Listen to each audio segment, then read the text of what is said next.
Hello, and welcome aboard to this episode of the We Are Reading One Piece podcast. This is a podcast dedicated to following the entire story of One Piece from beginning to end as we focus on each volume. We keep the discussion spoiler-free for new fans of the series, so this is the perfect place to follow along, whether you're new to the series or just want to revisit the world of One Piece with us. This week, we will be covering the second part of Volume 79, Lucy, which covers chapters 791 through 795. My name is Joel. I'll be your host. Joining me today, we have Evan. Well, what's up? And we have Cody. I don't know, man. Is he down? Is he out? I don't know, man. I don't know what's going to happen here.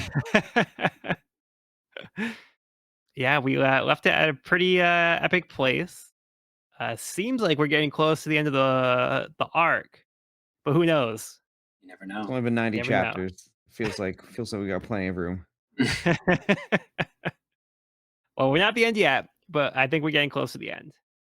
All right, so I'm going to give us a little recap to get us back up to speed. Before Luffy could deal a final blow to Doflamingo, Gear 4 ran out and he fell to the ground. Unable to use Haki, he needed 10 minutes to recover in order to be able to use Gear 4 again. Gyatso and the gladiators from the Colosseum rallied, protecting Luffy as the rest of the Dressrosa put all of their effort into pushing back the birdcage and surviving. Luffy promised that he would end the fight in one more hit. Burgess attempted to seize the opportunity to strike Luffy while he was down, but Sabo intervened, protecting his younger brother. Doflamingo continued to cause destruction with his awakened devil fruit powers. When confronted by Viola and Rebecca, he forced the two to fight each other against their will. Before Rebecca was forced to kill Viola, Luffy recovered in time and stopped the attack. Running on fumes, he gathered his remaining strength to use Gear 4. Luffy managed to power through Doflamingo's attack and smash him into the ground with all of his might. Yeah, pretty exciting stuff. So sick. And such a cliffhanger to end on with like the broken Doflamingo glasses. Oh Yeah, my Being the god. last panel we got last week. Whew. Yeah, it's a good place to end. So good. So I think this is a good place to begin with chapter 791, Rubble. As Luffy once again falls to the ground after exhausting Gear 4, Law uses his power to allow Luffy to safely land. The citizens of Dressrosa see the strings of the birdcage begin to disappear, realizing this must mean Doflamingo is defeated. Gyatso verifies this, announcing Lucy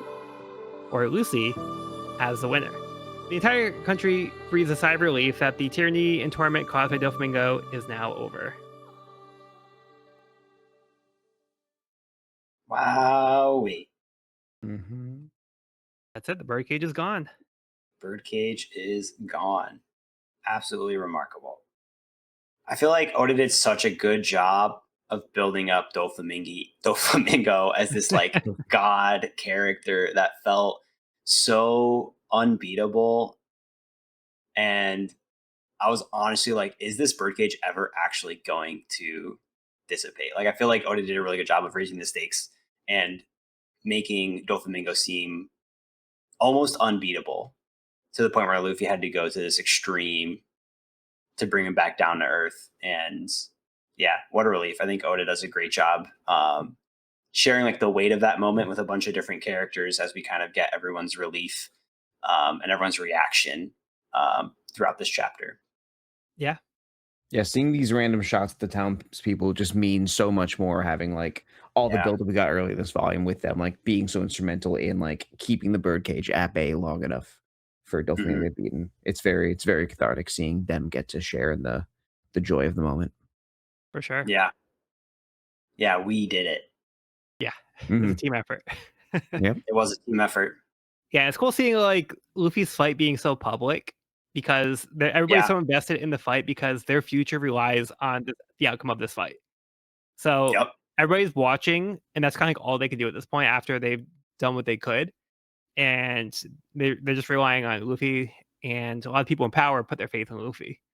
Yeah. And we see everybody's kind of watching to see how the results of the fight go. And they can see Luffy start to fall, and they're concerned. And thankfully, Law is there to catch Luffy before he's able to just fall from the sky into the ground. But he makes his fall a little bit more safe for him. Yeah, that's so true. Like, it was such a public display for Luffy. Like, I feel like a lot of his fights have kind of maybe happened behind closed doors, and then people hear after the fact what went down. But here it's like not only was it public, but like Gyatso is giving it like a play by play. Like it's Yeah, literally like everyone is watching this moment unfold. right. So everybody's trying to see, like, are we going to die or are we going to be able to Yeah. survive here? Yeah. Ugh. What a moment.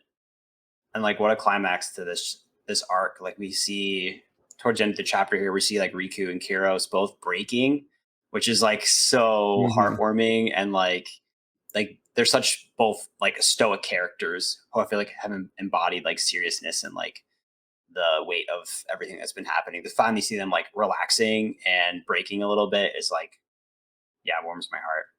Yeah, because they fought so hard for this, especially like Kairos, who was involved with the whole operation of Hmm. trying to overthrow Doflamingo. They had like an organization and they tried to plot this thing so that way they can take the country back. So he personally took a lot of measures to try to secure the country again, and he had to Yep. endure a lot to get to this point.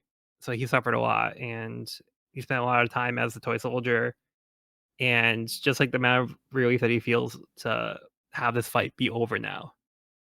Like he just can't like contain that relief. Fun little detail that I loved in this chapter was when the birdcage collapses. We've got Bartolomeo's wall, and like everyone like pushes it and kind of falls over. And then on the other side, we got like Zoro and our samurai who like falls as the cage collapses. But Fujitora is just like standing there. Yeah. Mhm. Like it almost makes me think like, could he sense that like what others couldn't? Was he able to Hmm. sense the cage Mm.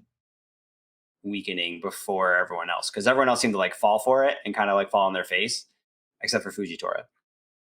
Or maybe he uses gravity power to push himself back so he wouldn't fall. That I could was be wondering true. that, yeah.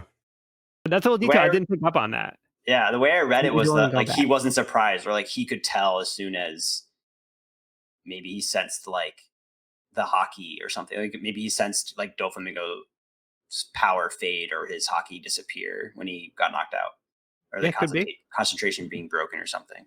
Like he's got like a sixth sense, maybe. Yeah, because I mean he's not physically seeing Right. the birdcage. Mhm. So the fact Right. that it disappeared in front of them wouldn't affect him. Yeah, so maybe he like was able to sense like the small movement of the pressure being gone. So he's Yeah. like able to like kind of catch himself.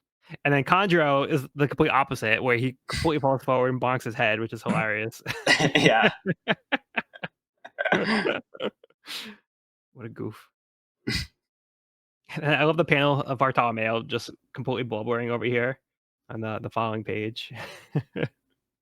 Yeah, for me, Barto has been like an MVP for Dressrosa. I love Barto. Yeah, 100%. me too. Big fan. Big fan. Yeah. Here we are at the like the again at the end of an arc, just being like, how does Oda tie all this up in such a beautiful like little bow? You know, I feel like just like his pacing, he like touches on all the characters in a brief way, and kind of has this through line with Gyat's kind of narrating it. The flashbacks, like it's just like a very well paced, like feel good chapter where everything kind of just comes to a nice close, and it's like Yeah, I uplifting. agree. Yeah, it's hard for me to, like, find, like, much to bring up about it because it just does feel so seamless. Yeah, It just feels so neat and, like, it's just this is just the way it's meant to end. yeah, Yeah, it's just nice to see all the different characters that we've been seeing throughout the arc, kind of all coming together here. Everybody's unified, celebrating, tears of joy. It's interesting because we see Rebecca also crying over Luffy, and throughout a few of the panels here, we see Rebecca's tears like falling onto Luffy's face while he's unconscious. But it's also kind of almost a little symbolic in a way where it's almost it feels like it's the tears of like the rest of the people too, because we see a lot of panels of people Mhm. crying. It's almost yeah, like they're all crying tears of joy over Luffy and his achievement. Because there's just a lot of like panels dedicated to the crying.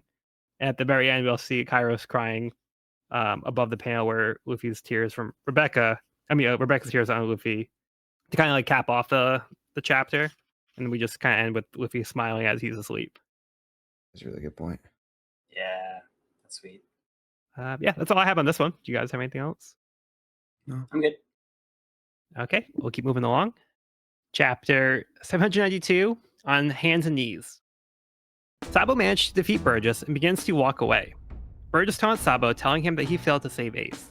Sabo is going to leave him be, but having already processed his guilt and vowing not to relive that same fate with Luffy, Sabo decides to give Burgess some payback from Ace and unleashes Fire Fist on Burgess, covering him in flames and leaving him burned.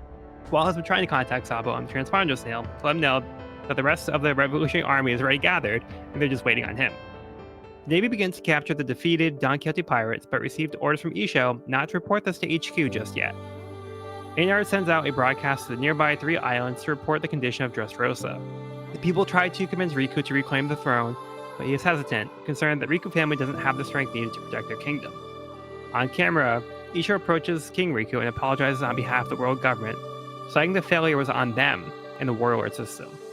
This event being broadcast got out as news organizations reported the incident to the public along Doflamingo's defeat at the hands of Luffy and the Law's Alliance. There are a lot of government affiliated characters who I will say I fucking hate, but I fucking love Isho. I love Isho. What a guy. What a guy. Yeah. Thoughts on Isho's approach to the situation? What do you guys think about that? This is a first. I feel like we see Fujitora bowing and apologizing on behalf of the government, which I feel like up to this point we've only seen the government like covering up their mistakes and not owning up to them. And so to see him owning up here, it feels like a first for the series. Just seeing humility in general from the government. Yeah. Whether it's like truth or lies or what's happened before, just seeing him like prostrate himself and like admit anything, any kind of fault is huge. Yeah. It looks he's also supported by his subordinates as well, because we see all the Navy soldiers in the back also bowing. And it's nice to like Maynard like came onto the screen. Like there's some pageantry to the whole thing too. Like just very much a concerted effort. I thought that part was kind of fun. Yeah. I got the broadcast going. Yeah. So one thing that is important to note here, we know that Fujitora is a little different from what we've been seeing from the Navy, but somebody in his position is one of the highest positions in the Navy. And we see him make a public display to not only Dressrosa, but the nearby countries that, this news is getting out.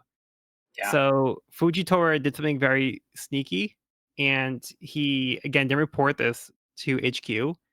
And before letting them try to spin the story, he did this in a way to make it so it's impossible for the world government to now try to cover this up. So he bypassed the world government because he knew that they would have tried to cover it up and not tell the full story. So he wanted to get this information out, and he's blaming the world government and showing that they're not infallible.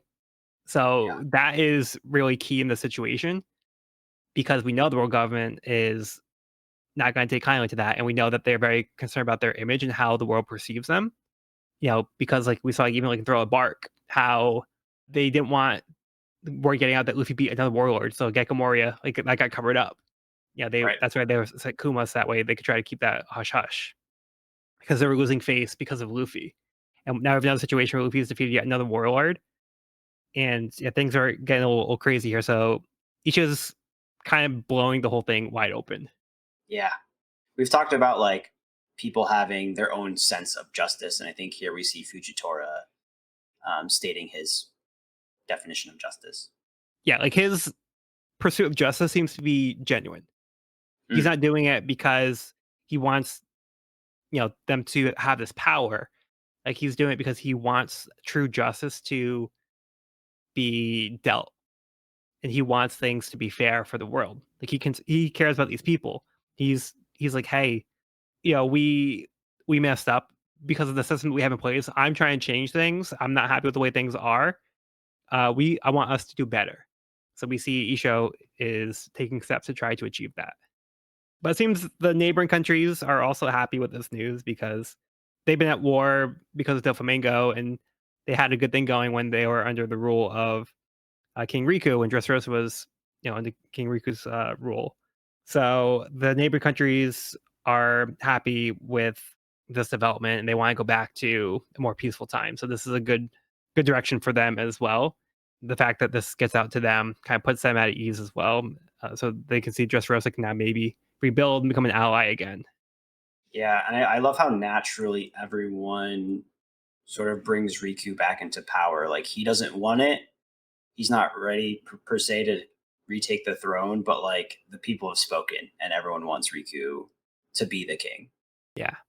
And we've kind of talked about like the self-appointed king versus like, the king that was chosen by the people. And like here we're seeing the difference between the two.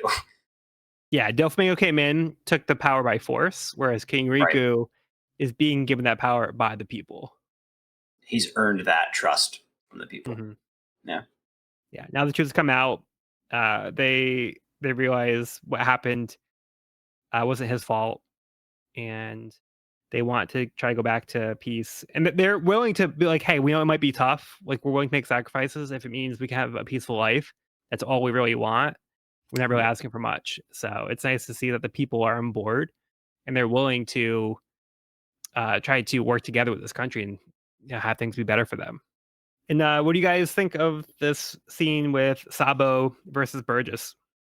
This was interesting. I feel like something as a reader that I haven't realized was a question I've been asking myself is like, where was Sabo during, you know, the Paramount War? Like, what was Sabo doing? I feel like we might have just like asked that question on the pod, like leading up to Hmm. now, but it's the first time like as a reader that it's been like addressed in the book, and so it's kind of interesting to see that point get brought to attention. And I'm kind of like, oh yeah, like I was curious about this, and obviously that strikes a chord with Sabo, who gets quite angry. And I absolutely love how he says that like the will of Ace kind of like lives on through the flame fruit here, and he Yeah, like directly references like Ace's will. I really love that. I thought that was yeah, like a Ace really here said great you moment. deserved it. Yeah. Yeah, yeah, that was precious. yeah. And he was willing to walk away from the fight. He's like, I defeated Burgess. Like, I don't need to brutalize you any further. Like, you're Yeah, defeated." But Burgess, being a jerk, he wants to kind of keep poking the bear. So he's kind of mocking Sabo and very cruelly being like, "Hey, you failed Mhm. your brother. You weren't there for him." Yeah, he wanted to go after Luffy. So yeah, he kind of gets under Sabo's skin a little bit here, but Sabo is kind of he's gotten to the point where yeah, he wishes things could have been different, but he's not going to focus on the past. So he's going to focus on the future.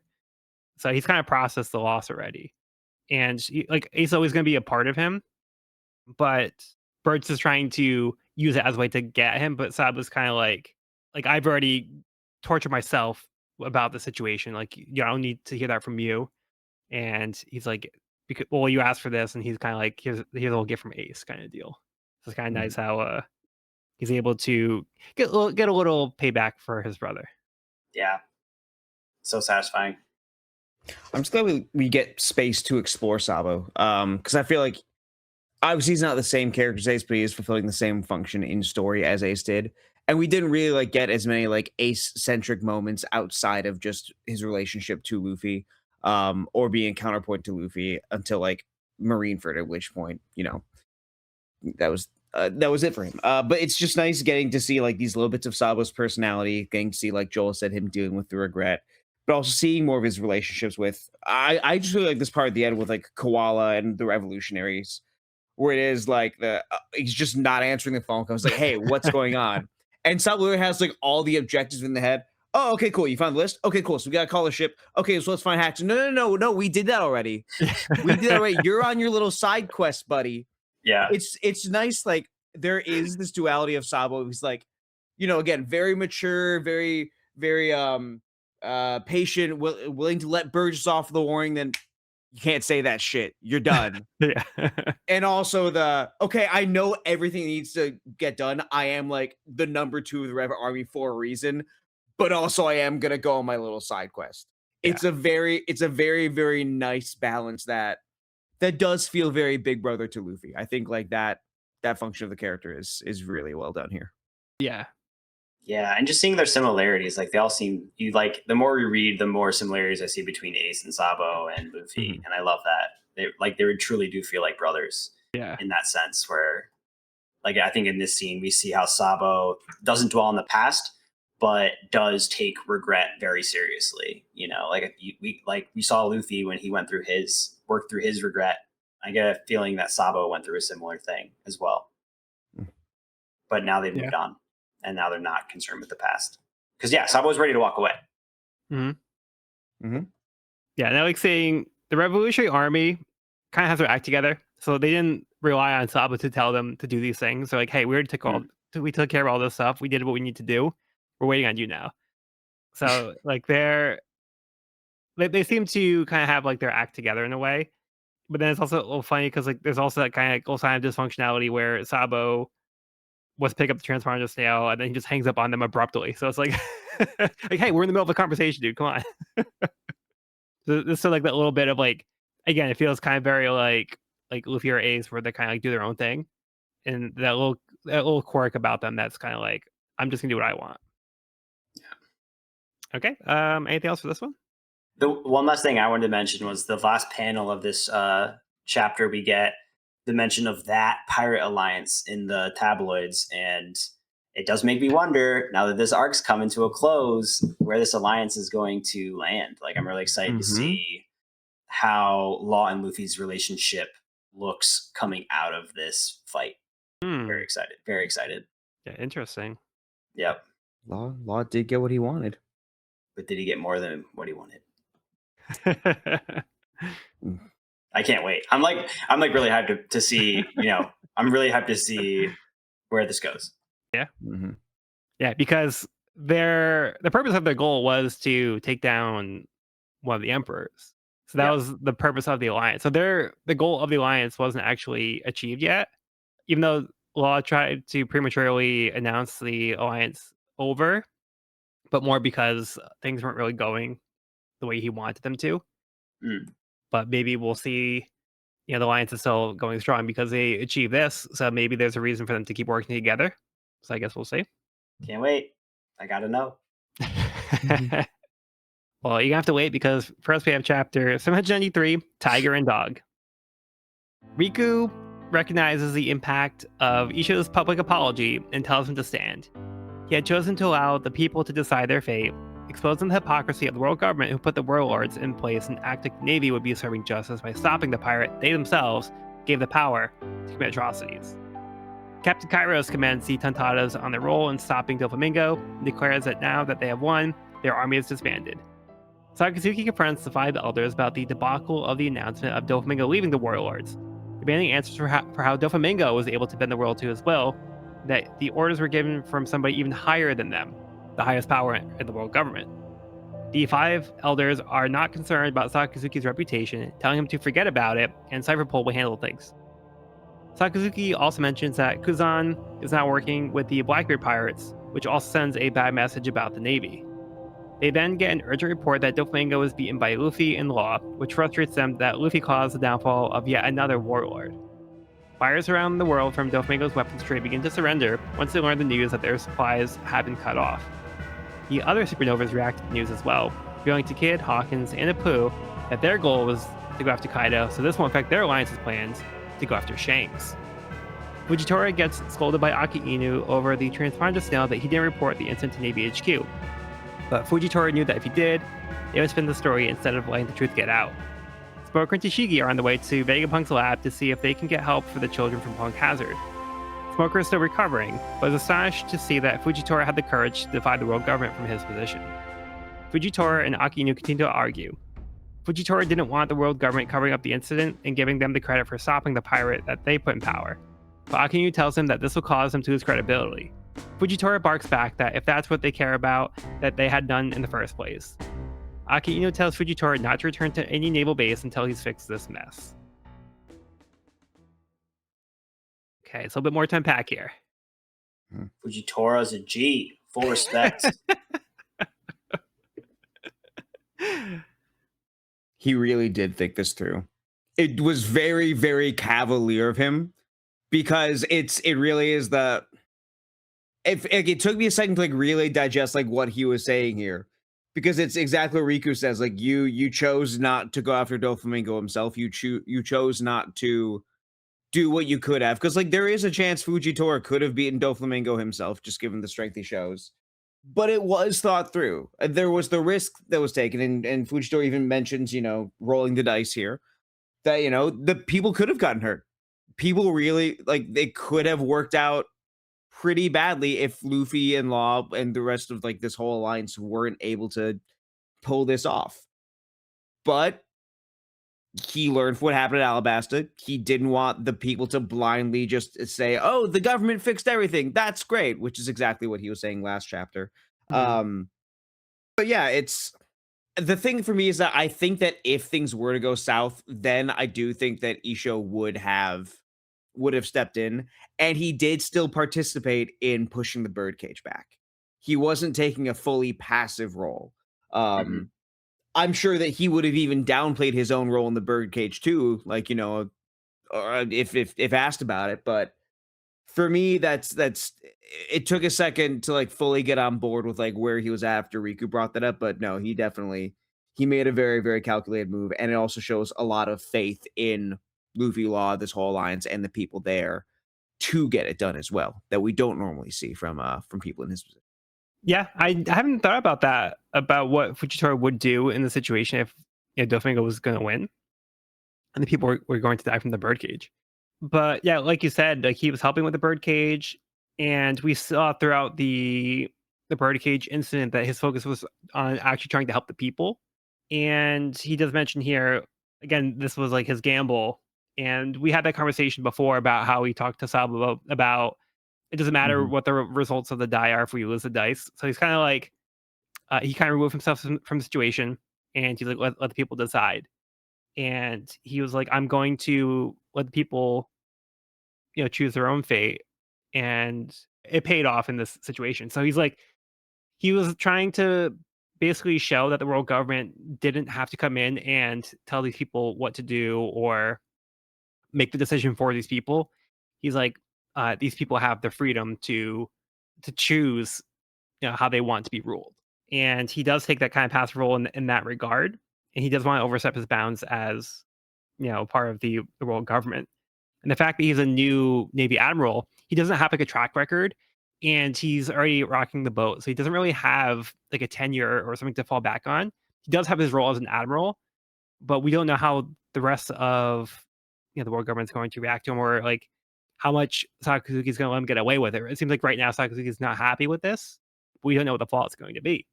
And when it comes to Fujitora here, like he's saying that like it would seem like kind of counterintuitive if the world government steps in and it's like, "Oh, look at us, we're here to save the day for a problem that we Mhm. caused." He's like, "This Yeah. is the problem because this is our fault that this happened because we let this system that is broken get out of control and we did nothing to stop it. And now that it's gotten to this, if we come in to try to stop and save the day and try to look like heroes, it's going to like be like a false like representation of what the world government actually cares about." So yeah, he kind of calls out the world government here for being hypocrites and not like truly caring about justice. So he's like, yeah, it wouldn't be true justice if we were the ones to save the day after all Right. He's a gambling man, that. and I think he's like, we don't deserve to be the heroes here. Yeah. Mhm. And he even says it in this chapter. He says it was through the actions of pirates, gladiators, and citizens that this country Hmm. sees victory today. Not the government. Government was not mentioned. Yeah, I think Yeah. that the government being at fault versus the optics of it, I think, is something that was very clear to me. But Joel, you're opening my eyes to like the people's choice in the matter. That's the part that I didn't think about as much. I think that's a really good point you made about how what he's doing affects the people of Dressrosa themselves. Hmm. I was just really like as we get into like this next scene with Sakazuki and the Five Elders, like just how diverse the world government and the Marines' perspectives are here. I think it's just a really, really well fleshed out system or group of people that I know. I just feel like usually there's like the evil empire or like the government or like whatever group this is. I feel like we don't normally see them this fleshed out and this diverse in their beliefs. Yeah, and we kind of get them straight up. We see the machinations that they have going on here, and the way that they're approaching the situation, and the way that they're thinking. And even though Sakazuki is not really seeing eye to eye with them, like ultimately their goal is kind of the same. Whereas like as opposed to like Fujitora was on a completely different page, like Aki Mhm. Inu and the five elders want to keep control of the situation and they want to not have the world government look bad. In this case here, the world government's like kind of willing to let the Navy take the fall. It's like, hey, you mess up on this, not the world government. So he's trying like they're trying to pin it on the Navy. But Sakazuki's kind of like this stuff keeps happening and like it doesn't make us look good. And we also get a little bit more information because this kind of came up before. I think it was Doflamingo that mentioned in Punk Hazard. You heard the rumor Yeah. about Kuzan um, Hmm. working with Blackbeard, but now we actually have kind of confirmation that seems to be the case. So Wow, this is a new detail that we actually have specified here. it's got to be a spy. Think so? I think he's a spy. I like Aokiji. I think he's got a. I think he has a good sense of justice, and I think right now he's placing himself in a very strategic place. Okay. That's my guess. Because he's so powerful, I feel like he's exactly the kind of person Blackbeard would want in his party or in his group. Yeah. Uh, He's a very strong fighter. but like what does Kuzan like hope to achieve with Blackbeard? Like what's his goal? Like one way or the other, I want to know like why Blackbeard. Mhm. Well, I think Aokiji's. I think we've kind of gotten that sense that Aokiji does kind of like answer to his own horn, and I think he's also kind of like kept an ear out for like the going ons, the happenings, like within the world government, and he's kind of like been on the fence in between like the world government and that the outside world. I feel like as far as alliances go, and now that he's no longer in the government, I think again I'm just speculating, but I think that he might see Blackbeard's power becoming a problem and wants to get close to that so that he can strategically, step in when needed from a place of power Okay. and inspiring him. Because I think Blackbeard's like becoming the big bad, and I think Aokiji sees that. And since he doesn't have a flag of his own, I think he can. He's very powerful, and he doesn't, have any allegiance to a flag. So I feel like he could easily place himself close to Blackbeard to keep an eye on him and see what's up. That's possible. Maybe. Yeah, it's What do just you like think? well, I don't know, I kind of get the sense that after the fight with Aki Inu, that he became disillusioned with the world government and he devoted so much of his life to the world government. It's kind of like, what does he do now? And I don't know if he has like some kind of like inside knowledge about Blackbeard and like what he's trying to achieve that maybe is more in line with his disillusionment with the Navy or like what he knows personally. Because we don't, there could be something else that Kuzan knows that we don't know that he knows. Uh, but like his goals might be something that we have no idea even exists. It's hard to So you say at think, this point. but you think he's aligning himself with Blackbeard? I don't know for sure. We just know that he is aligned with him in some way. It seems Sure. like he's working with him. Whether or not he's trying to infiltrate Blackbeard's group, or if he's trying to achieve the same thing as Blackbeard, or he sees Blackbeard as like a means to an end. Like, there's a lot that could go into this, but there's such little information that we know about the situation. It's like it's hard to speculate. It's an interesting thing, but it's like, yeah, I'm very curious to see what the intention is. This team up. Same. Very curious. Hey, Cody, did you have any thoughts on that? I mean, y'all. So I've ping ponged back and forth on like where I think Kuzan's allegiances are so much that I can't even like firmly place myself on one side or another. But I think there is something to like the unknowns here. And I think another unknown is the full specifics of what Blackbeard wants. Because we Right. know he wants to turn the world upside down. He wants to be Pirate King. But I wonder if there's something else in Blackbeard's plan that Hmm. may work for Aokiji and that there could be a genuine, hey, we both want this one thing. After that, who knows? And I think that for me, Blackbeard is such a treacherous person. And like, they've like even I think there was like some phone conversation between him and Burgess where it's like, okay, can we really trust this guy? Like For all we know, there could be like a mutual understanding that yeah, after like we do X, Y, and Z, we're gonna backstab each other. Who fucking knows? Best of luck to you. Yeah. We'll see. We'll see. But I have no idea. And there's That's just such so many pieces that I want to get. There's so many pieces that I want to see put into the puzzle. Yeah. Yeah, that's such a great point, and I feel like that's a lot of the alliances we're getting with these pirates because it feels like the pirate alliance, right? It's like, all right, we both have like the same goal. Let's get to that goal, but then afterwards, like free for all, like Yeah. it's very much like a means to an end, and people are like pirates are like using each other to get there to achieve their goals. Yeah. Because ultimately, all these alliances and things that we've been seeing aren't the end goals. They're just like part of the process, as part of the journey, but Yeah. it's not meant to be the final step. So there's always stuff like what comes after. So that's part of the thing. Like Blackbeard, it always feels like he's got something else up his sleeve and he has like a bigger goal. It's like he's always looking for the next thing because like he's not stopping at whatever like level he achieves. We see he's trying to like he has very lofty goals, and I think he has something bigger up Mhm. his sleeve that we have no idea what it is. That's the impression I'm getting. Yes, 100%. Which is such an interesting foil to Luffy, who like doesn't have a system to reach his goal. He just has the end goal. Like Yeah. he's all about the end goal, and everyone he brings on, he's like, "What's your end goal?" All right, cool. Like it's not like what are we doing next, or like what's Right. the next step kind of comes as he starts walking. But it's like, um, you know, I kind of love that about Luffy. Yeah. It's less like accomplishing this like this task to get to as a means to an end. It's more like, no, I'm trying to get to the end. Are Yeah. you with me? Or are you not? It's the dream for the dream's sake. Mhm. Yeah. And then I did want to go back to this conversation with the five elders, Oh yeah. um, Mhm.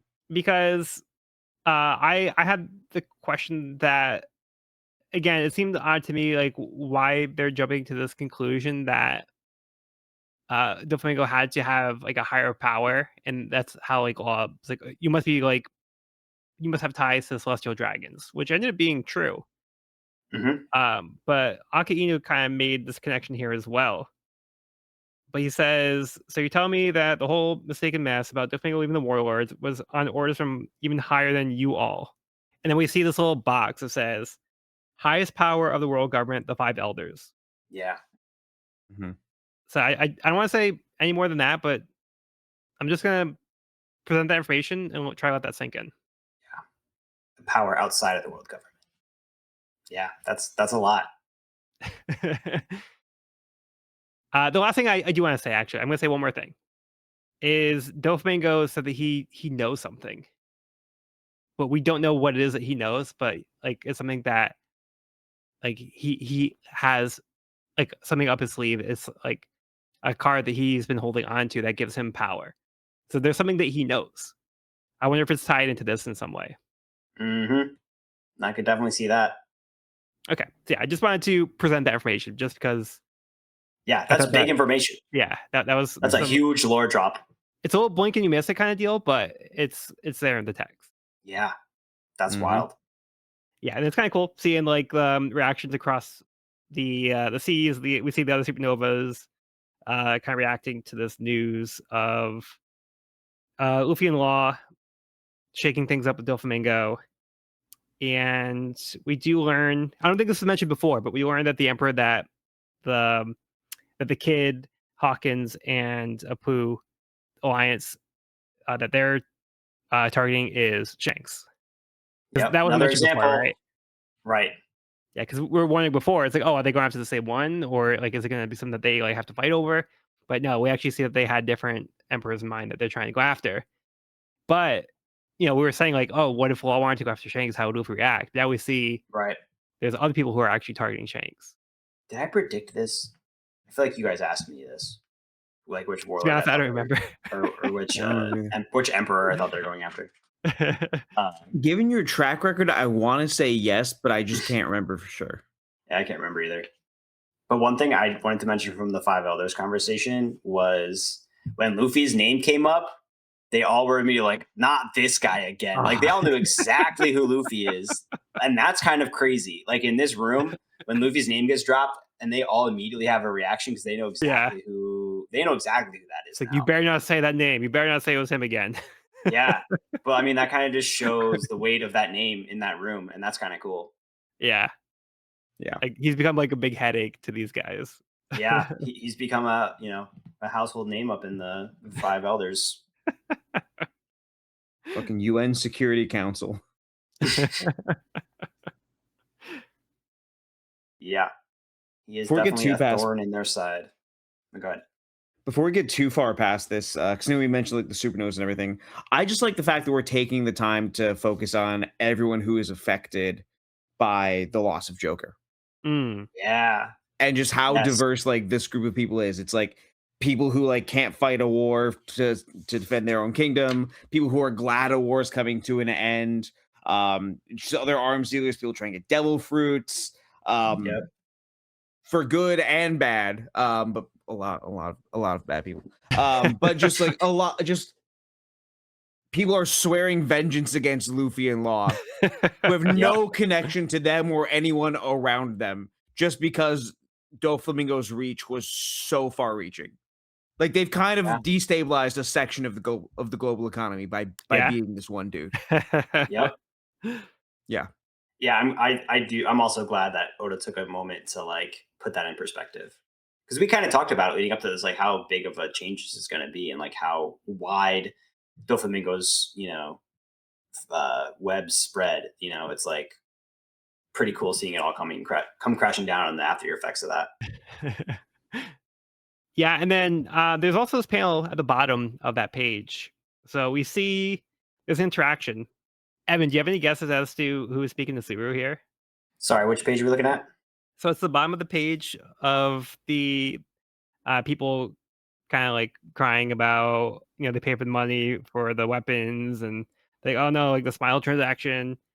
So there's the bottom of the page. We say this naval ship. Yep. Do you know who's speaking in this panel? Been on this pirate's trail for some time. I'm not sure. I think there's a clue in the "want a cracker" line. Oh, There's two clues here. Because the only name that we actually get is Suru. So we know somebody's speaking to Suru. Okay, so I'm gonna kind of help you out here. So it's an inspector general that is speaking to Suru. So Suru was going after the Doflamingo pirates in the flashback with Law and Rosinante. So they were working with Rosinante to try to go after them. So he was the contact that they had. Right. And the code that Rosinante used when he was talking to the Navy, they did the crackers and the cookie thing. Right. Okay. Yeah. Now I remember. Sorry, I didn't even catch that. Yeah, this is very subtle. But I think this is Sengoku. Nice. Agreed. Because he's not the fleet admiral anymore, so it looks like he has a new role. So I think this is implying that he's likely the new inspector general. And it looks like Suru might be trying to finally go after Doflamingo, who's been kind of on her radar for a while, but he's been untouchable. But now I think they're seeing this is like kind of their chance to finally get the Don Quixote pirates. Now's a good time. Now we have another kind of tie into the flashback where we see Drake reading the article that Doflamingo has been defeated. And there's a line that somebody's saying like, "Hey, wasn't Doflamingo the one that killed your dad?" He's like, "Yeah, that was a long time ago. I don't really bear a grudge." So we see that Drake probably didn't have like a lot of affection for his dad because he was kind of abused by his dad. But he's kind of like looking at the article and he's probably processing some kind of emotions here about that. But he doesn't really seem to linger on it too much. And then we have this other panel here where we see somebody shouting, "Master Kaido, where are you?"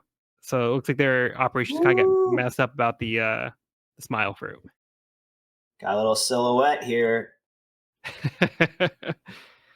Little Kaido silhouette. Looks like. Yeah, I'm not entirely sure what's going on in this panel, to be honest with you. I read it as a silhouette of Kaido, who we haven't seen yet. Could be. Hey, Cody, did you have any read on this panel? I'm not sure if it's a person, if it's a mountain, if it's I don't know, Because like it looks like it's horns, but it could also just be like some big structure. Could be a volcano, could be a bug. I don't know, and I don't think Oda wants me to know. Actually, you know what? I think I know what it is. Hercules beetle. So it just says on a certain island. It doesn't say what island this is. But I'm kind of looking closer at it. Oh, yep. At first, I thought Yep. these were clouds, but these are trees. Nope. Yep. So yeah, it's not entirely clear where this is, but I do think this is scenery. Interesting. You think it's like a building? I don't know. I'm not saying it's that. I'm not gonna say exactly what I think it is, but I have a pretty good idea what it is. Cool. But you have no idea. I have no idea. I thought it was a person. But yeah, I just figured out what it is. Okay, and moving on from that. So we also have further connections where we saw the parallels with the Alabasta incident in Dressrosa, and we see Smoker kind of respecting Isho for being like, "Wow, like that crazy fool did it," because Smoker was in the same kind of situation, but like he was kind of powerless to let the truth get out. He was trying not to take credit. He's like, "Hey, we didn't do this. It was those kids. Like they did this. We're taking credit for something that we didn't do." So Smoker's like, "Hey, I respect that guy. He's not letting the world government get away with what they did in Alabasta." So I think he kind of sees what Isho is trying to achieve, and I think he finds like respect for Isho in taking that approach. Yeah, this is a pretty interesting parallel being drawn here between Fujitora and Smoker, and like how their sense of justice kind of aligns, and like where they kind of fall in all of that. And now it feels like Fujitora is kind of taking the reins in chasing Luffy, or are they following Luffy? I think it might be more of the latter. I think for Smoker and for Fujitora. I feel like they're like, this person makes change for the good in this Yeah. world. And Fujitora followed Luffy into Dressrosa, and look what just happened. Yeah, and we see Smoker also had this scene that it looks like he was talking to Isho before. He said, "I believe the Seven Lords should be disbanded. 2 years ago, I was there in person when Crocodile's entire rise was exposed for what it was." So, like, Fujitora is kind of recognizing that this was a situation where, because he was aware of the Alabasta incident from Smoker, who gave him the inside knowledge as to what really happened, Fujitora was able to prevent that exact thing from happening. And Tashigi is kind of like, it's almost as if like he tried to correct what went wrong when it happened to us in the Alabasta.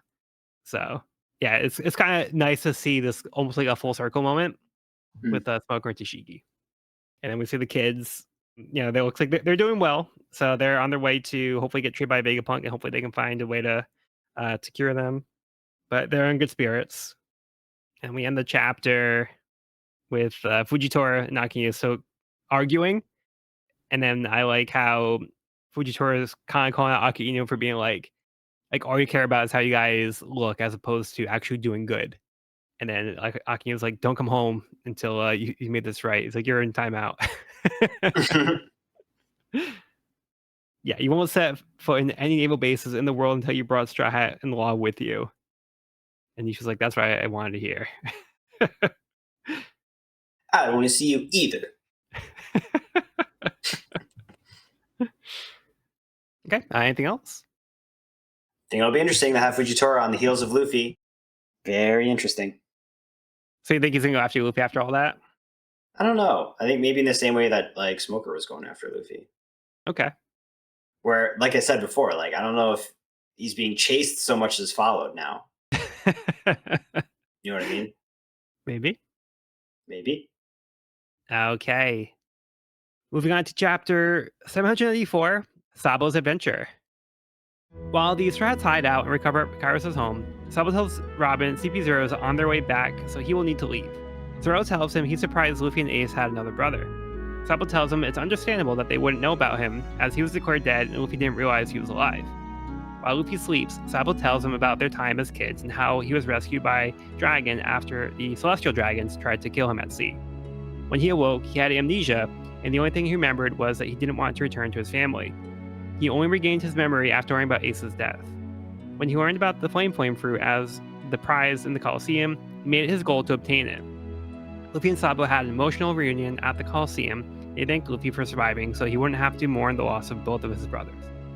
Sabo had a favorite card made for Luffy. He gave a piece to Zoro. With CP0's arrival approaching, he said goodbye to the Straw Hats, thanking them for taking care of Luffy, and was just happy he got to see his brother again. Sabo gets a ride from some crows and heads to meet up with the Revolutionary Army. So here's the explanation for why Sabo hasn't been around. Mm-hmm. Getting some answers. How do I feel about amnesia as a trope? I mean, I don't think it's Oda's strongest backstory ever written, but it works. Yeah. I think it works for me here. Yeah, it works. Yeah. It's a little convenient. It's not. Yeah, amnesia's not my favorite, but given like what Oda had to do to make this work, it's fine. And the fact that like, I guess the ingredients for it were already in the story. Mm-hmm. Because I feel like the most egregious cases of amnesia we see, it's like, oh, soap opera somewhere there, it's like cobbling it together to like make really quick, okay, this actor can't be in the series for a season or blah, blah, blah.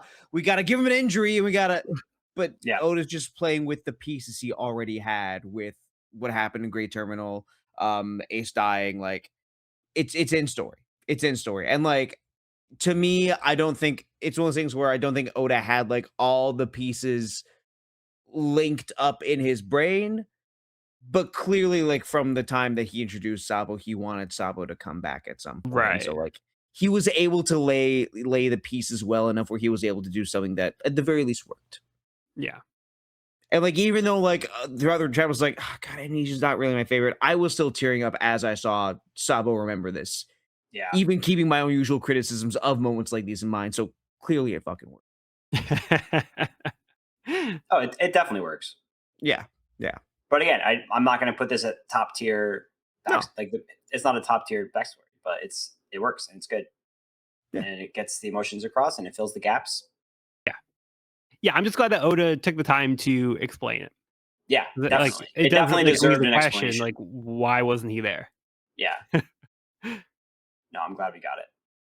And I'm also really glad we got the next flashback of when Luffy and Sabo reunited. Because I do remember when we were reading this through the first time and read that in real time, I was like, we're definitely getting a flashback of this meeting. Because that was way too brushed over in real time.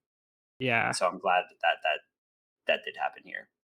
Yeah, so we get to see like their full reunion, like the conversation they had, and it's also very similar to how Ace talked to Luffy, where like Ace said, "Thank you for loving me," and Sabo's like, "Thank you for being alive." So it's just like they're just grateful to Luffy after not seeing him for like all this time, but they're like just happy like to have Luffy in their lives still. Yeah, it's so sweet. And then we also see, when Sabo was saved by Dragon, it looks like the attack from the Celestial Dragons burned his face, and that's what caused the scars. Mm-hmm. Like it wasn't exactly explained before why he had like these scars on his face, but it looks like he's actually had it since that incident. And it's just like very unfortunate that Sabo really didn't have any way to help Ace, not realizing like this whole situation.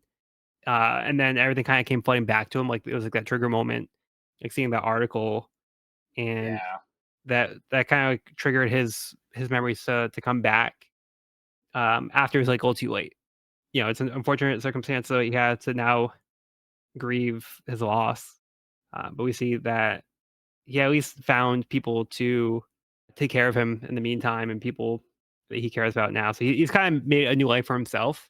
It wasn't the life that he had originally tried to make. It also kind of explains why he didn't pursue the life of a pirate, because he didn't actually remember that element of himself. So like he didn't remember he had that goal. He's kind of found a new path. And it also explains why he never tried to reconnect with Luffy. Yep. I think that's also the thing I like about it is the fact that it's not the amnesia, the circumstance. It's not a hand wave as to, okay, yeah, it makes sense. It's fully taking, like you said, Joel, like with the regret that Sabo has and the fact that he couldn't be there for Ace. Mm-hmm. It's saying, okay, no, let's actually explore the consequences of this situation. It's using it to further the story instead of just stabilize it. Right. And it's not like Oda's constantly introducing amnesia as like a plot point. So it's not something like he's like relying on heavily. So I think that also helps help make this feel like okay to use in the situation. Like it doesn't feel like a cop out. It feels like it just made sense to introduce Sabo back into the story in this way and give us an explanation that feels satisfactory. Mhm. Because it could easily go the other way where it's like, oh, that's the explanation you went with. That doesn't really work for me. Like I'm not buying it. But like to me, like I completely buy this. Yeah. 100%. And we also have like a similar conversation with Sabo and Zoro, like we had with Ace and Zoro back in Alabasta. We was like, take good care of him. I know Luffy could be a handful. So it's like almost like the exact same thing that like Ace was saying. So Zoro even comments on it, and it's nice to see Zoro smiling. Like if yeah, Zoro's smiling after interaction with you, you know that yeah. you can trust this person. Yeah, Who's this other person on the floor in the house with them, with the straw hats? Karos. No, next to Karos. Which panel are you looking at? When we get the full panel, we see Luffy on the bed with Usopp slumped over him and Sabo sitting next to them. And then on the floor, in between Kyros and Law, there's another person. We also get a close up of their face in between Kyros and Law on the next page. Who is that? Is it Bellamy? Is it Bellamy? Oh, Or is it Barto? No, it's the hair's It's too not short for Barto. Barto. Yeah, it's not Bardo. It could be Bellamy. It's hard to tell though. I'm like, who is this? I didn't even notice that. Yeah, that could be Bellamy. The teeth just look so jagged. That's like the only thing that's Yeah. throwing me off. Big scar down the left side. Oh of yeah, the because face, yeah, looks did Bellamy have the big scar on his face? Oh, he does. No, Bellamy does have a scar now, doesn't he? I Yeah, can't I think of kind who of else it looked would over be. that. Like, it's Yeah, I got to think be it's- Bellamy. I don't know who else it would be. Yeah. It's nice that they were actually thinking of Bellamy to be like, hey, let's take him back in because he has nobody else. Mm-hmm. Yeah. Now he officially has nobody else. Yeah, so he's got to find out what he wants to do with his life now. Yeah, and then we see Sabo makes his leave. CB0 is on their way back. So they were a threat at the beginning of Dressrosa, and now it looks like they're still going to be a threat. Yeah, and Sabo makes his exit on a murder of crows. Is that right? Yeah. Yeah. What's up with that? He's talking to the crows. I think it might be You can Itachi. produce it at any moment. Itachi. Genjutsu. Or ninjutsu. But yeah, he's talking to somebody through the crows. That's badass. Okay. Anything else on this one? Game changer. Actually, two things. One, game changer that there's a Vivre card of Luffy now. Mhm. That Yeah. features like people staying A in big contact one. with each other. Mm-hmm. And I also just really like seeing like little bits of the revolutionaries here. One, like Koala's like concerned about Sabo leaving, but also there's like this little tidbit when Sabo's first freaking out, saying the man who died here isn't some unfamiliar pirate. He's not some dangerous element of this age of piracy we seek to curb. Because we usually only hear about the revolutionaries in relation to the government itself and not in relation to pirates. So that's just another element. Like it's a cool element placing it deeper into this world, and I'm excited to see that get explored a little more too. Yeah. That's a good point. Yeah, they're just such an interesting faction. I can't wait to see more of them. Yeah. There's a good Pursuing little tidbit. justice on either side of the lines. Right. We'll see. All right. Well, let's wrap up with the last chapter of the volume. Chapter 795, Suicide. Isha rolls dice at their ships in order to see if they should go after the Straw Hats tonight. The die rolls in the Straw Hats' favor, so he decides not to go after them tonight, despite Maynard's protest. The citizens of Dressrosa wonder where Luffy is so they can thank him, as they haven't seen him in a few days. Meanwhile, Sanji's group has gotten into trouble. Caesar argues with Sanji and Chopper about leaving the ship to go help Nami, Brook, and Momonosuke, who are currently under attack by someone named Sheepshead. They get swept away by a flood of water, but their attacker continues to pursue them. Sanji arrives, kicking him away. Sheepshead was not alone, as the others in his group seemed to be looking for a samurai and report that they couldn't find him. Elsewhere, there is a massive boom at Kid's hideout. In the commotion, they prepare for an attack and find a massive person-shaped hole in the ground. Apu points out that there are legends of people living in the sky. A few minutes earlier, Aruj and his group find a man staying on the edge of the clouds, stating he was looking for a place to die. Over the years, nothing has been able to kill him, including himself. Kaido emerges from the hole, shouting that he wants the world to be destroyed It wants to create the biggest war the world has ever seen. There's Kaido.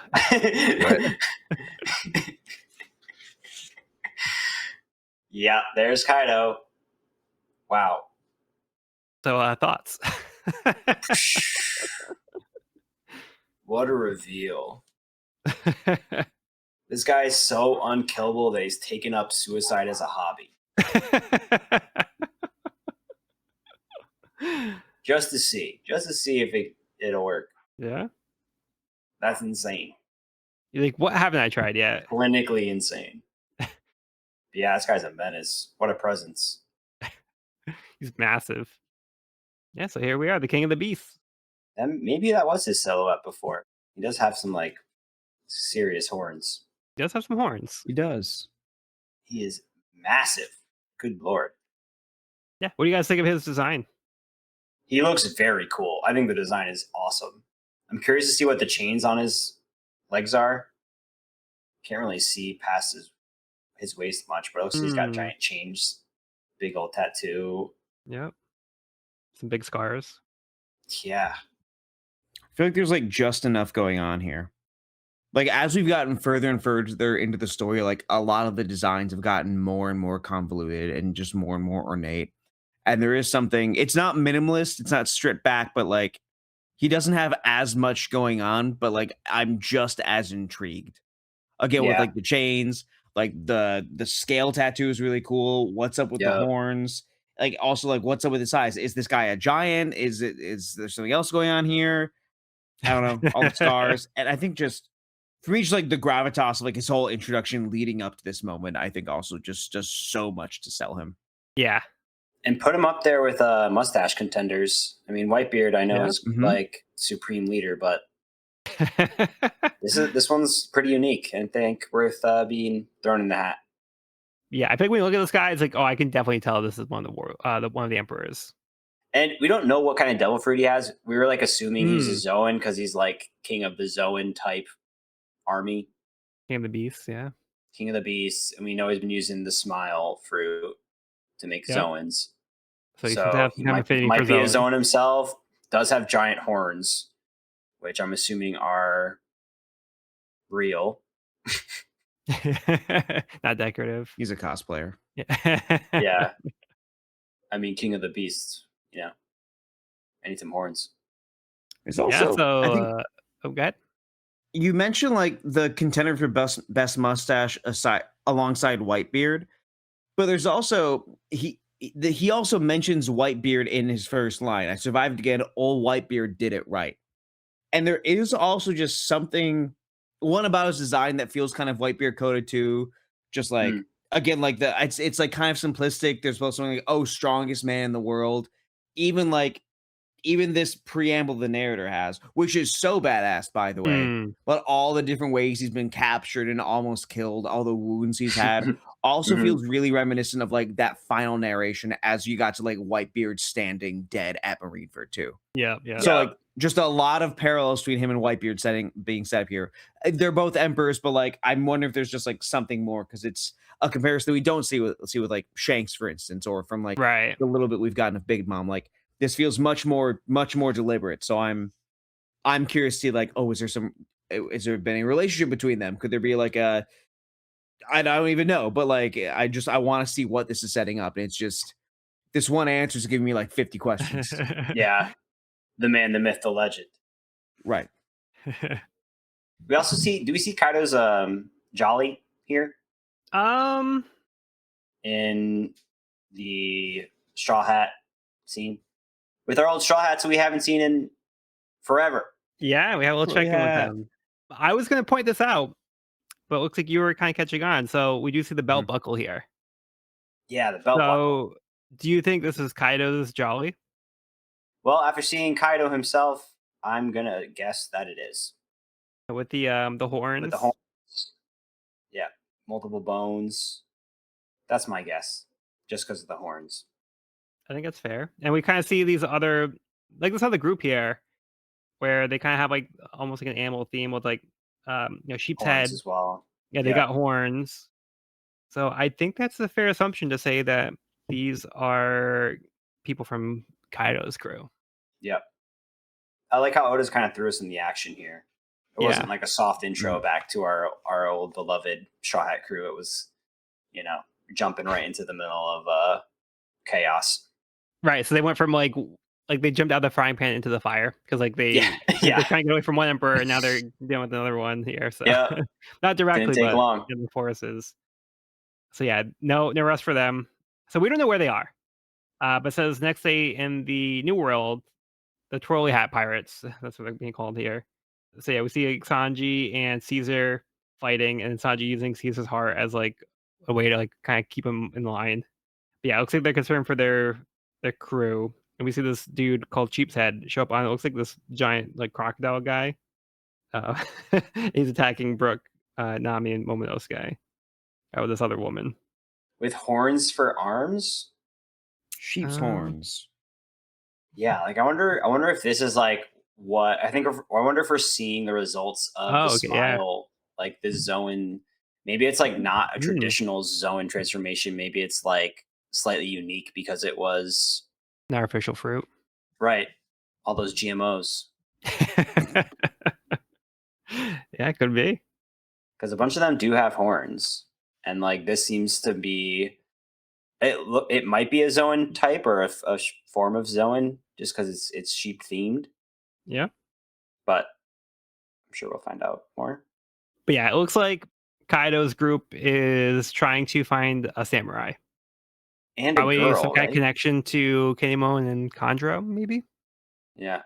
And maybe they're And looking the for Straw them. Hats mention a girl that is missing, that they're concerned about her safety. And then we do get like a little peek at assumingly said girl um, Mhm. in the next panel, who looks to Yeah. be some sort of Zoan, possibly. Yeah, it could be Zoan. Yeah, what's up with that? Zoans on Zoans. Yep. We knew this would come. It's also such a weird island they're on. They can't run on the ground. There's a jungle on top of it, Yeah. and there's like a volcano spewing a flood. Yep. Really weird. Yeah. Super weird. So, yeah, it looks like they're having a lot of chaos over there. The outfits are crazy too. Yep. Like in a good way. Like they are. Well, Chopper's football helmet's a lot, but I still like it. It's cute. But I do really like them. I think this is easily some of Sanji and Brooks' cleanest outfits, personally. Yeah, and then, at the beginning of the chapter, we had this whole moment here where, we see Isho again, there's kind of been, like, this theme of, like, gambling and kinda chance, and he's willing to kinda leave things to chance, and, so he decides not to go after the Straw Hats because he's playing like a game of chance with the dice, and the dice happen to land on the side that he's like, all right, well, I'm not going to have those ads today. They landed on their number, so they're safe for today. So he's kind of giving them like a chance to recover instead of like being like, all right, we gotta go get him right now. Akinu is on my case. We gotta, get back in good favor with the Navy. We kind of messed up here. He's not doing that. He's like, no, we're good where we are. We're chilling.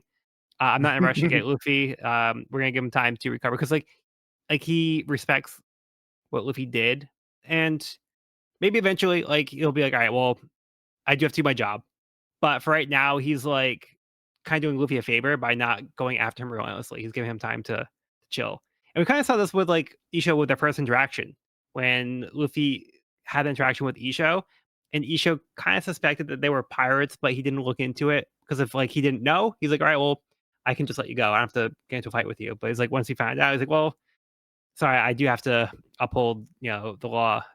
So, yeah, we kind of see he's been a little lenient on the pirates if they haven't really done anything wrong to him.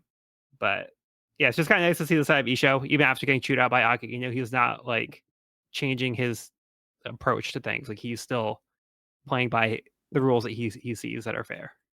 And I feel like there's a little bit of a parallel with Smoker and Yeah. his action and like his Uh-huh. behavior towards Luffy as well. I feel like we have two naval officers who are like kind of have a soft spot for Luffy as they're pursuing him. I think that's kind of interesting. Yeah, I think that maybe Smoker's personal interaction with Luffy in the past like I think Isha's seeing it as well. So I think he does kind of see Luffy a little differently. Like he sees like the good sides of Luffy.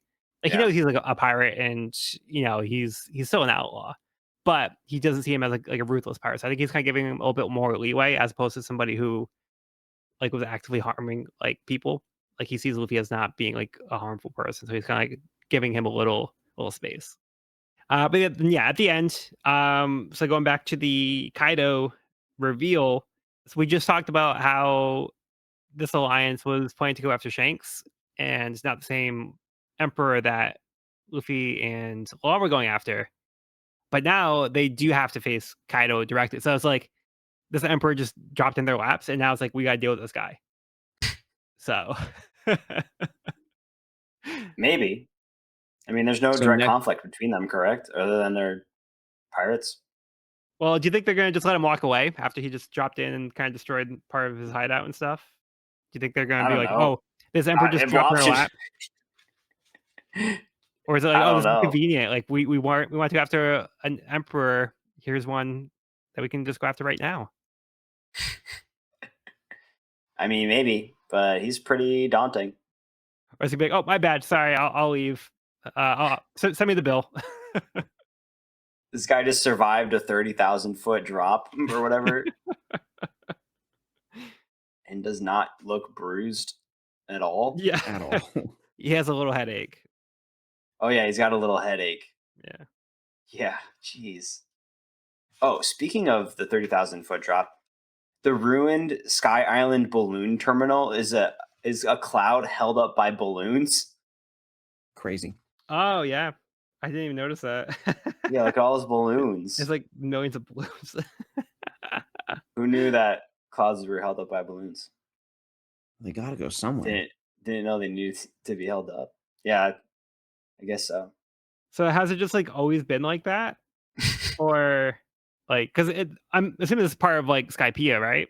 Or is this another Sky Island that got destroyed? I think it's a different Sky Island. Think so? Hmm. Or is I mean, it they say just it's the ruined. island is called Balloon Terminal? Yeah. Yeah, I I guess assume it so. might be ruined because of the incident with Enru, but maybe That's it's what I just was a thinking. complete different one. Mm, Or I don't know. I mean, interesting. there could be multiple Sky Islands throughout the world. Maybe Skypiea wasn't the only one.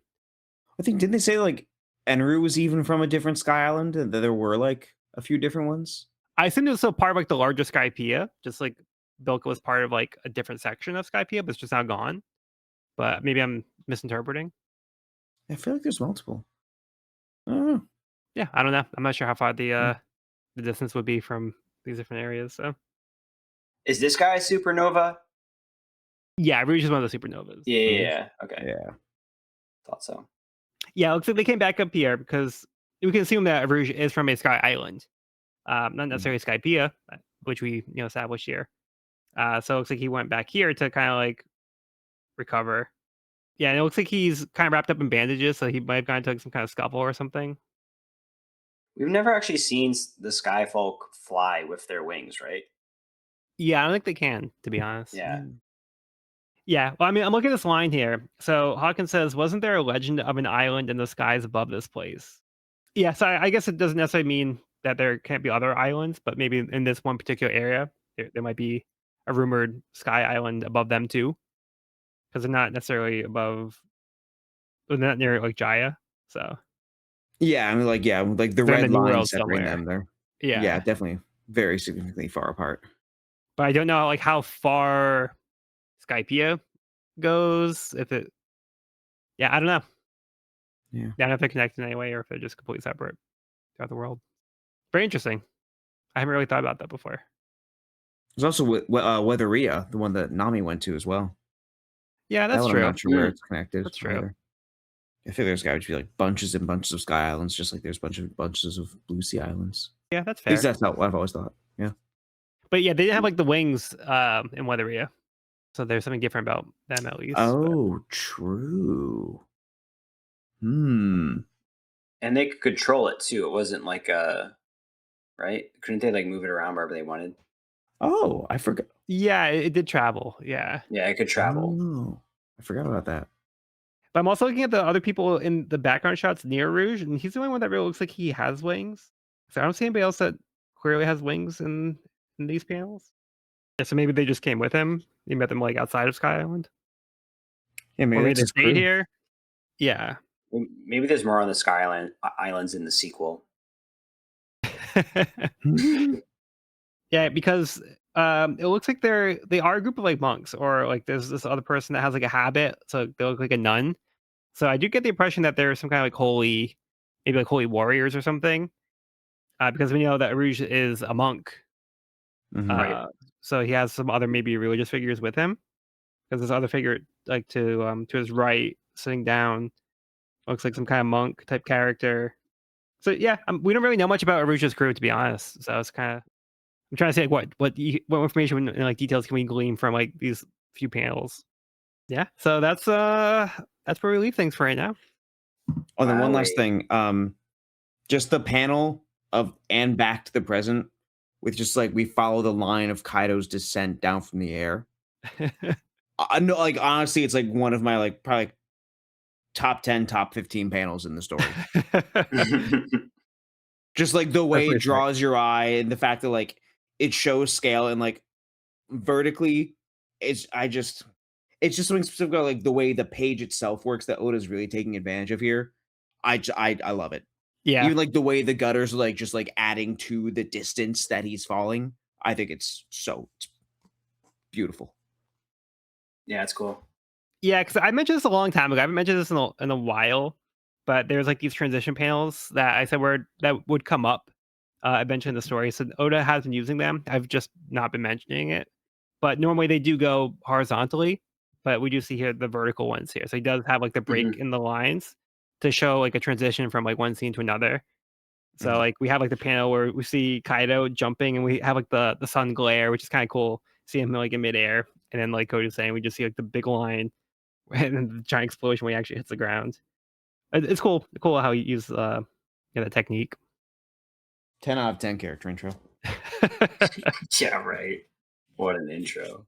All right. So, any closing thoughts for the chapter or the volume as a whole?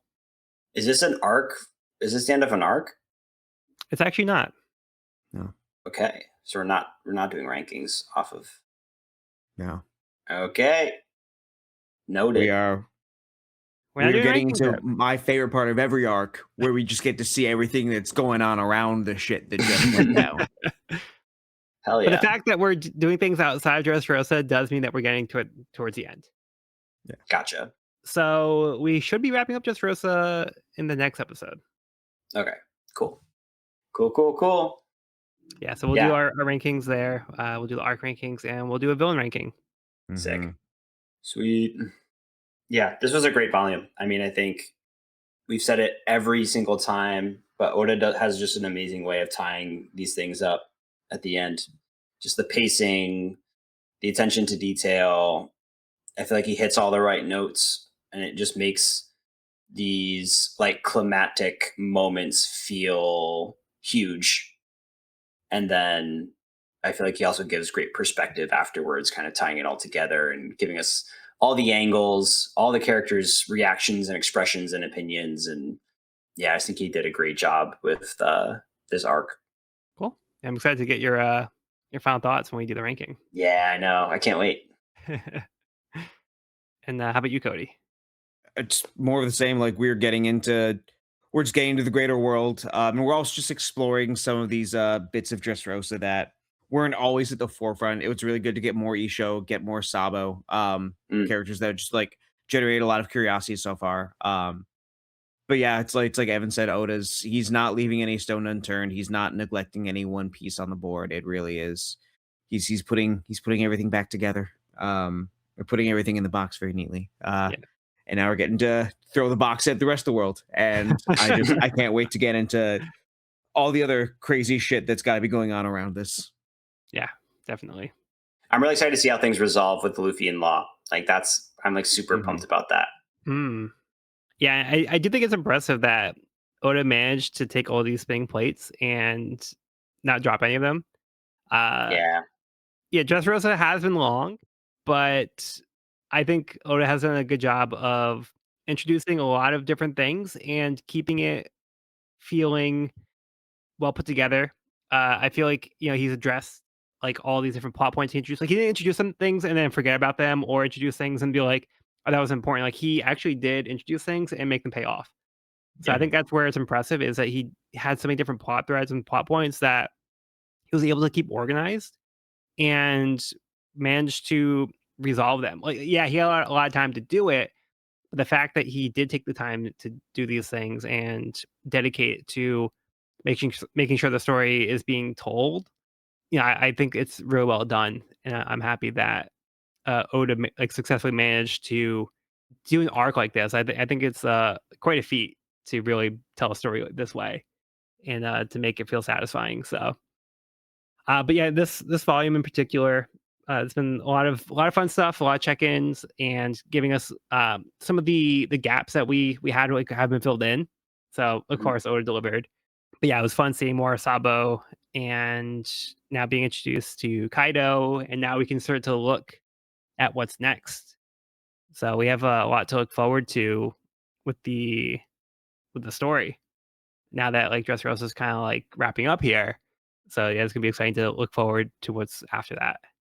Yeah, I'm so excited. Yeah, no time to take a breather. Like we're right back in it, Mm. facing down one of the emperors now. Yeah, which was the goal. So Yep. all right. That will conclude this week's episode of the We Are Reading One Piece podcast. You can find this episode wherever podcasts are found at We're Reading One Piece podcast.buzzsprout.com or on the YouTube channel at We're Reading One Piece. This is a spoiler free channel up to where we have recorded the podcast. If you're new to the series, you can visit the channel there. You can also find me and this podcast on my YouTube channel at Pirate King Codex for more One Piece content. If you have any questions, comments, or feedback, you can reach us at werereadingonepiece@gmail.com. We'd love to hear from listeners, so if you're enjoying the show or if you have any suggestions on how we can make it better, let us know. Next episode, we'll be starting volume 80, Opening Speech. I've been Joel, and I've been joined by Evan Thanks for listening. and Cody. In a one-on-one fight, always bet on the podcast. All right, we'll be sure to bring along all the hopes and dreams, and we'll see you on the next episode.